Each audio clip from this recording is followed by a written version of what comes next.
I want to say a couple of things, and I really don't want you all to miss me before we get ready to go. My wife was here, and she was the president of the Association of Black Psychologists a couple of years ago, and she was responsible for taking about 500 people, including about 300 black psychologists, to Ghana, West Africa, for their national conference. The reason I point that out is because I want to say a couple of things, and I'm going to go out of bounds with what I have to say relative to what we've been talking about. First of all, I grew up in Brooklyn, and I saw, looking back on my life, I saw about 30 of my friends die, getting shot, overdosing on drugs, any number of things that took them off the planet, beautiful brothers. So as I started to become more conscious, I looked around, I started asking this very important question. I think the most important question that I ask myself and that you can ask yourself is why? And I wanted to find out what was going on. So I began to change. I began to examine everything. I don't like to use the word critically, but I started to really check things out. So I went through a very, very serious change. Serious change. And what my wife and I did, we decided that we were going to drop out from the system. We delivered two of our 3 children at home using midwives. She didn't take any medication. We didn't go to a doctor. She talked me into doing that, but it was a beautiful experience for me to be there to help deliver our children. They were born, by the way, 2 years apart on the same day, and our oldest daughter helped us deliver our children. We also changed our diets. We saw the hospital system was killing our people, so we changed our diets. We have been vegan for about 30 years. That means no meat, no meat at all in any form, no dairy products, no sugar, no white flour, the same thing that Dr. Whitaker talked about. Because we understood that we were in a war, and I want to emphasize that to you. We are in a war.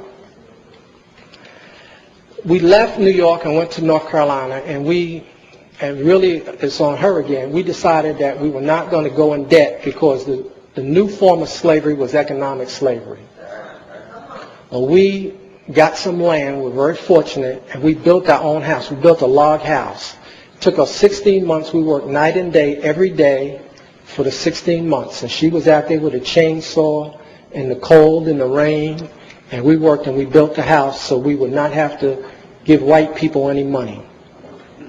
I taught on the college level for a number of years at a so-called black college, and I'm down against black colleges. I'm going to tell you straight up, because some of the madness that's going on in these schools.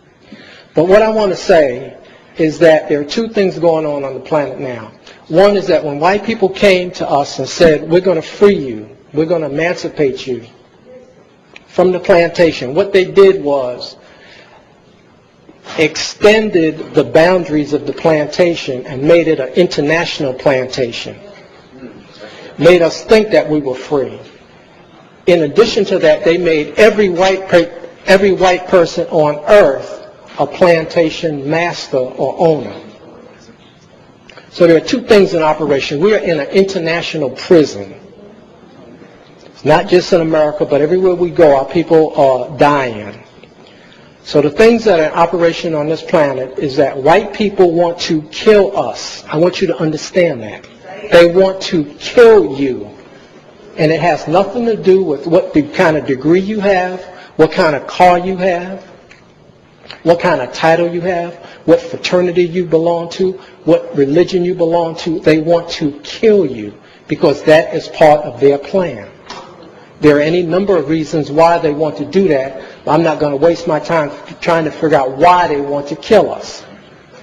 But I know that's what they want to do. And they want to do it in many different ways. Psychological, economic, cultural, spiritual, social, and biological, chemical, electromagnetic. They want to kill you. But they also want to make money in the process of your death. Now, I saw a brother when I was coming in, he was smoking a cigarette. So now he's going to kill himself, but they're going to make money off of his death process. The other thing is that they want us to, if they don't kill us, like they tried to kill the brother by beating him up in New Orleans, if they don't kill us that way, or shooting like they killed the brother in Cincinnati, or like they killed Malice Green in Detroit, or like they killed Greenwich up in Pittsburgh, if they don't come out right and kill us straight, they want to get us to kill ourselves. Now, these are the only two operations on the planet. The other thing is that there's only one nigger on the planet. I never use that word. This is the first time I've used it. I don't even think that word. But there's only one nigger on the planet. And the nigger that's on the planet is the one that is destroying the water, the one that's polluting the air, the one that is exploiting people and resources. And the only nigger on the planet is the white man and the white woman. And then our people are not niggers. We are imitation niggers. Now, what we have to do is we have to devise a system or a plan for ourselves. And I said earlier that each one of you is a system. And everything that you do, every thought that you think, either you are supporting white world terror domination by your actions, what you buy, what you wear, where you go, what you eat, how you use your time. You are either supporting the white people in their process of death, or you're for African liberation. It's one or the other. And if we don't use our time wisely, then we are engaging in a form of subtle suicide. Because as I said earlier, their system is still going on. They still have these images on TV that are going on. They're still warehousing our children in the special ed, giving them Ritalin. There are no jobs. We fill in the hospitals. So their system is not stopping. And then finally, I want to say that we need one idea. And we're not thinking about a solution to the problem. We're dealing with all these other things, but these are diversions from the solution to the problem.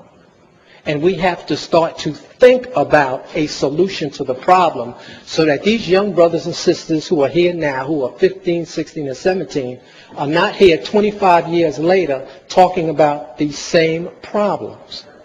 Now, how do I know that the white people know that we are going to come up with a solution to the problem?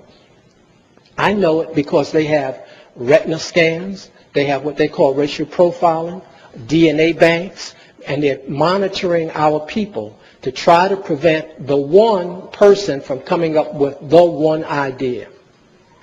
And the one idea is how we are going to exterminate white people. Because that, in my estimation, is the only conclusion I have come to. We have to exterminate white people off of the face of the planet to solve this problem. Now, I don't care whether you clap or not, but I'm saying to you that we need to solve this problem because they are going to kill us. And I will leave on that. So we have to just set up our own system and stop playing and get very serious and not be diverted from coming up with a solution to the problem. And the problem on the planet is white people.